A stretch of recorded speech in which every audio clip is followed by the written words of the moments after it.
கிருஷ்ணசாமி முழுக்க சங்கியா போயிட்டார். RSSல் தானும் தன்னுடைய குடும்பமும் இணைத்துக் கொண்டார். சீமான பொறுத்த வரைக்கும் இதுல ஒரு விளம்பரம் கிடைக்கணும் தான் போயிருக்காரே தவிர அவருக்கு அந்த நோக்குணர்வோட போல கிடையாது. என்ன ஆதாயத்துக்கானா கார்பரேட் தன்னை உச்சி மூழ்ந்து கொள்ளுவான். அவன் பணம் கொடுப்பான், தேர்தலுக்கு பணம் கொடுப்பான். யாரு? சாராய ஆலை அதிபர்கள் பணம் கொடுப்பான். அது அவருடைய நோக்கமே தவிர வேறு எந்த நோக்கம் கிடையாது. பாண்டிச்சேரியில கள்ளுக்கடை இருக்கு, தமிழ்நாட்டுல ஏன் கள்ளுக்கடை இல்ல? சட்டப்படி தவறு அப்படின்றது பின்னாடி யார் சொல்லுவது? யாரு? அரசியலை தீர்மானிக்கிற இந்த டாஸ்மார்க் ஆலை முதலாளி. டிஆர் பாலுக்கு ஒரு சாராய ஆலை இருக்கு, ஜெகத் ரட்சக எம்பிக்கு ஒரு சாராய ஆலை இருக்கு. இவர்கள் தான் இந்த ஏழை விவசாயிகளை சாவடிக்கிறான். அதிமுக வழியாக பிஜேபியினுடைய ஆதரவாளர், அவர் மொத்தமா பிஜேபி ஆதரவாளர். 2 பிஜேபி ஏபி டீமுக்கு நடுவில் நடக்கிற சண்டை மக்களுக்கு எந்த பயனும். மணப்பெண்ணின் பிரத்யேகமான திருமணம் Vivaha the Chennai Silks. Periyar Maniammai Institute of Science and Technology, Thanjavur. The world needs you. Powaco 5G, best design, best AI. Think Techno, think Purvika. அறுவை சிகிச்சையில் கத்தை என்பது வரலாறு, ரோபோட்டிக் சர்ஜரி என்பது இன்றைய கூறு. தங்கம் புற்றுநோய் சிகிச்சை மையம், நாமக்கல் மற்றும் கான்பூர். உலக தமிழர்களுக்கு வணக்கம். இது கிங் டிவி. இன்றைக்கு நம்மோடு நேர்காணலில் இணைந்திருப்பவர் மூத்த பத்திரிகையாளர் திரு தமிழா பாண்டியன் அவர்கள். ஐயா வணக்கம். வணக்கம். மருத்துவர் கிருஷ்ணசாமி, நாம் தமிழர் கட்சியோட ஒருங்கிணைப்பாளர் திரு சீமான், இருவருக்கும் இடையில ஒரு மோதல் தொடங்கியிருக்கு. இந்த பனை ஏறுவது, பனைமரம் ஏறுவது எல்லாம் தவறு என்ற போதும் பனைமரம் ஏறி இன்னைக்கு கல்லறைக்கு இருக்காரு. சட்டப்படி இது தப்பு, கடுமையான நடவடிக்கை எடுக்கணும், நாங்க போராட்டத்தை முன்னெடுப்போம்னு மருத்துவர் கிருஷ்ணசாமி சொல்லியிருக்காரு. முடிஞ்சா போராட்டம் பண்ணுங்கன்னு திரு சீமான் சொல்லியிருக்காரு. இது எப்படி பார்க்கறது? இல்லை, இதை எப்படி பார்க்கணும்னா, உழைக்கிற மக்கள் அத்தனை பேரும் நேர எங்கே போகிறான்னா, நேர பிராந்தி கடைக்கு தான், சாராய கடைக்கு, டாஸ்மார்க் தான் போகிறோம். உழைக்கிற மக்கள் எல்லாரும் அது நான் சாதி ரீதியால் அது பிரித்து பார்க்க முடியாது. மேல் ஜாதியிலையும் உழைக்கிற மக்கள், ஏழை எளியவன் இருக்கான், மூட்டை தூக்குற வண்டி இழுக்கிறவன், ஒரு நாற்று நடுறவன், கூலி விவசாயி, எல்லாருமே எங்கே போகிறான்? நேர டாஸ்மார்க்கு தான் போகிறான். அவன் என்ன அதில் என்ன சுகம் இருக்குன்னா, அவனுக்கு அந்த உழைப்பினுடைய களைப்பை போக்குகிற அந்த சுகம் அவனுக்கு இருக்கு. இது தமிழ்நாட்டை ஒட்டி இருக்கிற பாண்டிச்சேரியில் கல் இருக்கு, கல்லை அவன் குடிக்கலாம். கேரளாவில் கல் இருக்கு, அது தென்னங்கல். பாண்டிச்சேரியில் பனங்கல். ஆந்திராவில் பனங்கல் இருக்கு, தென்னங்கல் இருக்கு. கர்நாடகாவில் தென்னங்கல் இருக்கு, பனங்கல் இருக்கு. இதுக்கு பின்னாடி ஒரு பெரிய அரசியல் இருக்கு. தமிழ்நாட்டில் இல்லாததுக்கு ஒரு காரணம். என்ன காரணம்னா, இந்த கல் மரம் ஏறுகிறவர்கள் நீங்கள் நாடார் சமூகம் தான் ஏறு. இப்போ குறைந்தபட்சம் இது ஒரு விவசாயம் தான். இது இப்போ நீங்க கல் நல்லுசாமி, அவர் கவுண்டர். கல்லுக்கும் கவுண்டருக்கு என்ன சம்பந்தம்? அவர் ஏறக்குறைய ஒரு 75 வயசு ஆச்சு. கடுமையா போராடுறார். சொந்த காசை சென்னைக்கு கொண்டு வந்து செலவு பண்ணி, ஆளை வச்சு, பிரஸ் மீட்டை வச்சு. கல் ஒரு உணவு. இதுல எந்த விதமான ஆல்கஹால் எஃபெக்டும் இல்லை, எரிசாராயம் இல்லை, எத்தனால் இல்லை, மெத்தனால் இல்லை. இது ஒரு குழந்தைக்கு கொடுக்கலாயா? இது ஒரு கல்லுடைய பனைமர பால். இப்படி தொடர்ந்து போராடுறாரு. இதுக்குள்ள நம்ம ரொம்ப ஆழமாக பார்க்க வேண்டிய அவசியம் இல்லை. இது என்னன்னா, ஒரு சமூகம், அதாவது இந்த பக்கம் கொங்கு வேளாள கவுண்டர்கள், இந்த பக்கம் நாடார்கள், 2 பேருக்குமே ஒரு பெரிய வருமானம், மிகப்பெரிய பொருளாதார கட்டமைப்பு செதஞ்சு போயிருக்கு கல்லால். என்னன்னா, இந்த ஒரு பனைமரத்துக்கு குறைஞ்சபட்சம் அதை கல்லறக்கிறதுக்கு விட்டா ஒரு மரத்துக்கு 1000 ரூபா கொடுப்போம். தென்னை மரத்துக்கு கொடுத்தா 500 ரூபா கொடுப்போம். இப்போ வருஷத்துக்கு உங்களுக்கு 100 பனைமரம் இருந்ததுன்னா 1,00,000 ரூபா வந்துடும். இவனுக்கு 1000 100 தென்னை மரம் இருந்தால் 50,000 வந்துடும். கல்லில் சுண்ணாம்பை போட்டால் கருப்பட்டி ஆக்கிடலாம். ஒன்று அப்படியே பாண்டிச்சேரியில் கல்லுக்கடை இருக்கு, தமிழ்நாட்டில் ஏன் கல்லுக்கடை இல்லை? சட்டப்படி தவறு அப்படின்றதுக்கு பின்னாடி இது யார் சொல்லுவது? யாரு ஆளுகிற அரசு? எந்த அரசு இல்ல, அரசு கூட இல்ல. அரசியலை தீர்மானிக்கிற இந்த டாஸ்மார்க் ஆலை முதலாளிகள் அவங்க அரசு பின்புலத்திலையும் இருக்கு. அதாவது அரசு இல்லாம அரசுக்கு அவன் தான் பணம் கொடுக்குறான். அரசு சாராயத்தை தள்ளாடுவதற்கு காரணமே அந்த சாராய ஆலை முதலாளிகள். அவன் யாருன்னு கேட்டா அத்தனை எம்பி எம்எல்ஏ. அதுதான் எம்பி டிஆர் பாலுக்கு ஒரு சாராய கடை இருக்கு, சாராய ஆலை இருக்கு. ஜெகத் ரட்சக எம்பிக்கு ஒரு சாராய ஆலை இருக்கு. இவர்கள் தான் இந்த ஏழை விவசாயிகளை சாவடிக்கிறான்.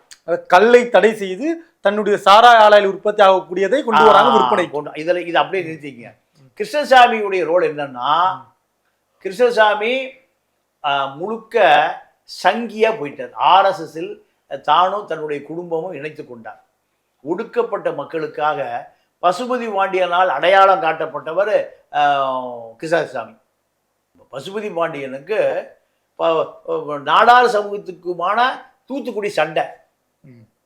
இதுல பசுபதி பாண்டியன் பாட்டாளி மக்கள் கட்சியினுடைய மாநில இளைஞரணி தலைவர். இப்ப இந்த மூதன் இருக்கார் சண்டை போடுறாங்கல்ல, இந்த பதவியில் யார் இருந்தா? பசுபதி பாண்டியன் இருந்தார். நாங்களாம் இருந்த 91 காலகட்டத்தில். அப்போ பசுபதி பாண்டியனை நீங்க ஒரு சமூக சண்டையில அது தொடர்ந்துட்டு இருக்கு. அது தவிர்க்கப்பட வேண்டும். 2 சமூகங்களையும் ஒன்றுபடுத்தக்கூடிய ஒரு தகுதியான தலைவன் இன்னைக்கு வரைக்கும் இல்லைங்கிற ஒரு வருத்தமான விஷயம். சரி, அவரோட 2 பேர் தமிழ் சாதி தான். அப்போ கிருஷ்ணசாமியினுடைய சங்கீதா மருத்துவமனை குனியமுத்தூர்ல ராமதாஸ் கொண்டு பாதுகாப்பா வச்சு அவரை உயிர் படைக்க வைக்கிறார். யார? பசுபதி பாண்டியன். கோயமுத்தூர்ல குனியமுத்தூர் சங்கீதா மருத்துவமனை 35 வருஷ கதை இது. அப்போ உயிர் படைத்த பசுபதி பாண்டியன் கிருஷ்ணசாமியை கூட்டிட்டு போய் என்னை காப்பாற்றிய டாக்டரை பாருங்கன்னு தன்னுடைய சொந்த மக்களுக்கு பூரா அறிமுகப்படுத்துறாரு. அது வரைக்கும் இவருக்கும் பசுபதி பாண்டியன் கூட்டிட்டு அறிமுகப்படுத்துறதுக்கு முன்பு வரை இந்த அந்த மக்களோட தொடர்பே இல்லை. இவருக்கு திமுகவுடைய நாடாளுமன்ற உறுப்பினர். யாரு? நாடாளுமன்ற உறுப்பினர் வேட்பாளர். நான் வேலை பார்த்திருக்கேன் அவருக்கு. திராவிட கழகத்தில் இருந்தபோது நீங்க தியாகி நீங்க கருப்பு மலை உருகி ஒண்ணுமே இல்லாம போன ராமகிருஷ்ணன் தான் அந்த சீட்டு வாங்கி கொடுக்குறாரு வீரமணிகிட்ட சொல்லி.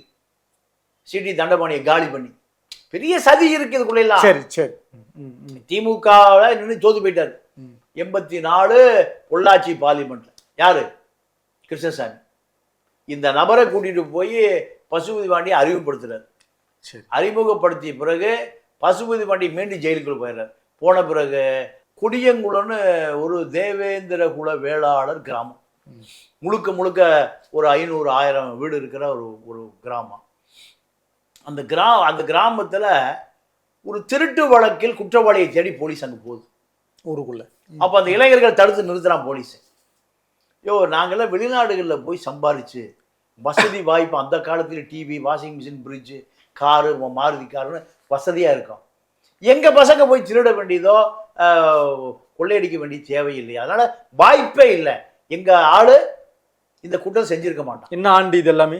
92-3 ஜெயலலிதா கவர்மெண்ட். அப்போ அந்த இளைஞர்கள் வழியில் தடுத்து நிறுத்துறான். அப்போ அங்க கம்யூனல் இருக்கு. போலீஸ் அதிகாரி பூரா மேட்டு சாதி, மேல்குடி. இந்த மக்கள் பூரா தேவேந்திர குலா வேளாளர், ஒடுக்கப்பட்ட சமூகம். இதுல எல்லாமே கம்யூனல் இருக்கு. எவனும் சொல்ல மாட்டான். உடனே போலீஸ் அங்க இருக்கிற நாடு திருநெல்வேலி எப்பவுமே நார்த் இந்தியா ஐஜி தான் இருப்பான். திருநெல்வேலியில் எப்பவுமே ஏன் அதிகாரி அப்படி போட்டு வச்சு அதிகாரி அவன் கையில் எடுத்துக்குவான். அதிகாரியும் அரசியல்வாதியும் என்ன பண்ணுவான்? திருநெல்வேலியில டம்மி பீஸா போட்டு வச்சு அதிகாரத்தை யார் எடுத்துக்குவான்? ஆதிக்க சாதி எம்எல்ஏவா இருப்பான், மந்திரியா இருப்பான், அவன் எடுத்துக்குவான். போலீஸ் ஃபோர்ஸை இறக்கி அந்த கிராமம் சூறையாடப்படுது. பொருளை அடிச்சு நொறுக்கிறான். நாதி இல்லை, இந்த மக்களுக்கு நாதியே இல்லை. உள்ள இருக்காரு பசுபதி பாண்டியன். அப்போ இந்த குடியங்குளம் மக்களுக்கு நீதி கேட்டு சென்னையில் ஒரு பேரணி நடத்துகிறாரு கிருஷ்ணசாமி. இந்த பேரணி நடத்துகிற பொழுது அழகு செக்யூரிட்டி சர்வீஸ்னு ஒரு மேட்டுக்குடி சாதியை சேர்ந்த நூற்றுக்கணக்கான ஆட்களை விட்டு அந்த ஊர்வலத்தில் பெரிய தடியடி. தனியார் செக்யூரிட்டி நிறுவனம். இது நாடாங்க, இது எவ்வளவு கொடுமை பாருங்க. இது ஜெயலலிதாவுடைய சசிகலாவுடைய கவனத்துக்கு போயே நடக்குது. சொந்த மக்கள் மீது ரவுடிகளை, குண்டர்களை, ஒடுக்கப்பட்ட மக்கள் மீது ஏவுகிற தேவேந்திர குல வேளாளர் மக்களை சென்னைக்கு வரக்கூடாதாம, அங்கேயே அடிமையாயிட்டு அங்கேயே அடிமையாக கிடக்கணும். நீங்கள் காலத்தினுடைய கட்டாயங்க ஜான் பாண்டியன், பசுபதி பாண்டியன், கிருஷ்ணசாமி, திருமாவளவன், ஜெகன்மூர்த்தி, சாத்தை பாக்யராஜ் எல்லாமே காலம் கண்டுபிடிச்சு அந்த சமூகத்துக்கு கொடுத்த கொடை ஆரம்பத்தில். ஆனா இன்னைக்கு வந்து அதை நான் அதெல்லாம் டீப்பாலாம் பேச விரும்பல. ஆனால் வரலாறு நம்ம மறைக்க முடியாதுல்ல. அன்னைக்கு இந்த இந்த இந்த சமூக தலைவர்களால் தான் அந்த இளைஞர் அறியப்பட்டார். அடிமை விளங்க உடை தெரிந்தான். நீ எதை எடுக்கிற நான் அதை எடுப்பேன். நீ மேட்டு சாதி, மேட்டுக்குடி, எந்த ஆயுதத்தை எடுக்கிறையோ அதை நான் எடுப்பேன். இப்படி சொல்ல வைத்தவர்கள் இந்த தலைவர்கள் தான். சாத்தை பாக்யராஜிலிருந்து சென்னையில் இருக்கிற ஆம்ஸ்டாங்கிலிருந்து ஜெகன்மூர்த்தி, பூவை ஜெகன்மூர்த்தி, திருமாவளவன், தடா பெரியசாமி, ஜான் பாண்டிய, பசுபாண்டி, இதெல்லாம் ஒடுக்கப்பட்ட மக்களுடைய விடி விளக்கா வந்தாங்க. ஆனா இன்னைக்கு களம் அது நான் அதுக்குள்ள போக விரும்பல. எனக்கே நம்ம அண்ணன் திருமாவளவன் மேல சரியான வருத்தம் இருக்கு. அந்த இளைஞர்களை அடுத்த கட்ட நகர்த்த முடியல. சரி, அது இருக்கட்டும். இவர் இந்த நாடெல்லாம் அறிவிக்கணும்ன்றார் இந்தியா. இல்ல, அதை என்ன காரணம்னா இவர் சங்கியா போயிட்டார். இப்படி இருந்து இவருக்கு அடையாளம் கிடைச்சது. அடையாளம் கிடைச்ச பிறகு இவர் திமுக அடையாளம் மங்கி தேவேந்தர் குல வேளாளர் அடையாளம் கிடைச்சது. அதுக்கு பிறகுதான் இவருக்கு எம்எல்ஏ, அரசியல், அதில் மக 650 மார்க் வாங்கி டாக்டர் ஜெயலலிதா போட்ட பிச்சை, இப்படியெல்லாம் நடந்த பிறகு இப்போ அவருக்கு வசதி வாய்ப்பு எல்லாம் கூடிடுச்சு. கூடி போன பிறகு தன்னை பாதுகாத்து கொள்ளணும்னா எங்கே போய் சேரணும்? பிஜேபியோட. கருணாநிதி அங்கே தான் போனார், சசிகலா, நடராஜன் அங்கே தான் போனார், தமிழ்நாட்டில் இருக்கிற அத்தனை தலைவர்களும் அங்கே தான் போனாங்க. எங்கே போய் சேர்ந்தாங்க? ஈழத்தமிழ் காசி ஆனந்தன் அங்கே தான் போய் சேர்ந்தார், நெடுமாறன் அங்கே தான் போய் சேர்ந்தார், சேரலைன்னு சீனை போடலாம். டிஆர் பாலு அங்கே தான் போய் சேர்ந்தார், ஜெகத் ரட்சகன் அங்கே தான் போய். எங்கே? பிஜேபி. சங்கி கூட்டத்தில் தன்னை இணைத்து கொள்ளாவிட்டால் அடிச்சு கொள்ளையடிச்சு வச்சுக்கிற காசு பூரா ஒரே நைட்டில் வடிச்சுட்டு போயிடுவான். ஆனா இன்னைக்கு என்ன சொல்றாரு? இது தவறு, இந்த கல்லிறப்பு நிகழ்வே தவறு, சீமானவர்களை வந்து கடுமையான நடவடிக்கை எடுக்கணும்ன்றார் இல்லையா? இதுல ஒரு நியாயம் இருக்கு இல்லையா? இல்லை, அவர்கிட்ட ஆளும் இல்லை அம்பும் இல்லை கிருஷ்ணசாமிகிட்ட இன்னைக்கு. அப்போ இவர் பிஜேபி, அவரும் பிஜேபி தான். சீமானும் பிஜேபி, குருமூர்த்திக்கு நெருக்கமான ஆளு. கிருஷ்ணசாமியும் குருமூர்த்தி 2 பிஜேபிக்கு சண்டை வந்துருச்சு. ஆமா, ஆனா கருத்தியல் மோதல் பலமா. அதாவது நீங்க கிருஷ்ணசாமி வந்து யார் பின்னாடி நிக்கணும்னா கல்லறக்கிற பின்னாடி தான் நிக்கணும். சீமான விடுங்க, சீமா இப்ப கல்லறக்க நல்லுசாமி பின்னாடி நிக்கணும். ஏன்னா உழைக்கிற மக்கள் அவன் களைப்பை போக்குவதற்கு எந்த கெடுதலும் பண்ணாது கல் ஒன்று. 2வது,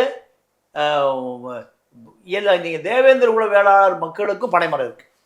ஒரு மரத்துக்கு 1000 ரூபா கொடுத்தா 50 மரம் வந்து 50,000 கிடைக்கும். அது ஒரு விவசாயம் தானே, வேளாண்மை தான். அப்போ இதை கார்பரேட்டு தான் இதை ஒழிக்கிறான். அப்போ கார்பரேட்டுக்கு ஆதரவாக இருக்கக்கூடிய கிருஷ்ணசாமி யாரு? நீ யாரு பின்னாடி நிற்கணும்? விவசாயி பின்னாடி நிற்கணும். ஆனா கார்பரேட் பின்னாடி நிற்கிறா. உன்னுடைய சமூகம் என்ன ஆதாயத்திற்காக? அருமையான கேள்வி. என்ன ஆதாயத்துக்காகனா, கார்பரேட் தன்னை உச்சி மூர்ந்து கொள்ளுவான். அவன் பணம் கொடுப்பான், தேர்தலுக்கு பணம் கொடுப்பான். யாரு? சாராய ஆலை அதிபர்கள் பணம் கொடுப்பான். அது அவருடைய நோக்கமே தவிர வேறு எந்த நோக்கம் கிடையாது. ஆளுங்கட்சி சார்ந்த சாராய ஆலை அதிபர்களும் கொடுப்பாங்களா? ஆமா. தேர்தல் அதான் சார் தீர்மானிக்குது. தேர்தல் வருகிற பொழுது தேர்தலுக்கு இப்போ நீங்கள் கட்சிக்கு தகுந்த பணம் கொடுப்பான். யாரு? 50 சாராய ஆலை இருக்கு, ஆளுக்கு 10 கோடி ரூபா போட்டா நீங்க 500 கோடி வந்துடுது. 500 கோடியை ஆளுங்கட்சி, எதிர்கட்சி, எதிரி கட்சி, குட்டி கட்சி, பெரிய எல்லாத்தையும் பிரித்து கொடுத்துட்றான். எங்காவது அவன் கட்சி மாநாட்டில் மது ஒழிப்பு எதிர்ப்பு தீர்மானத்தை போட்டு கட்சி காமிங்க.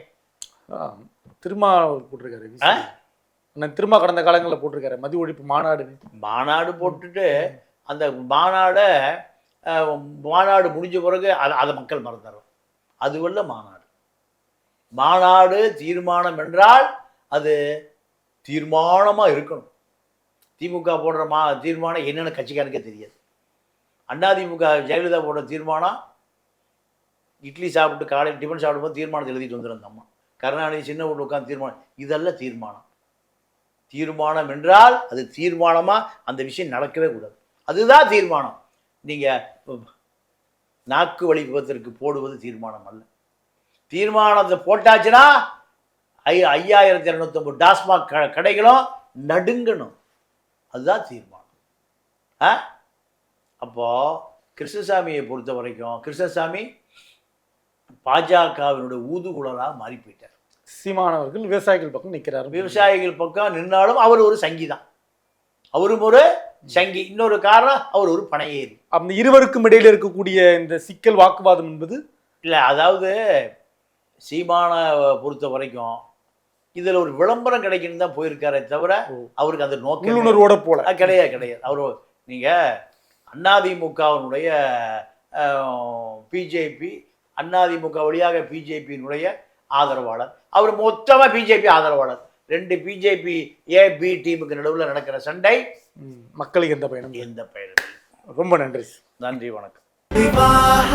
மணப்பெண்ணின் பிரத்யேகமான திருமணம் Vivaha the Chennai Silks. Periyar Maniammai Institute of Science and Technology, Thanjavur. The world needs you. Powaco 5G. Best design. Best AI. Think Techno. Think Purvika. அறுவை சிகிச்சையில் கத்தை என்பது வரலாறு, ரோபோட்டிக் சர்ஜரி என்பது இன்றைய கூறு. தங்கம் புற்றுநோய் சிகிச்சை மையம், நாமக்கல் மற்றும் கான்பூர்.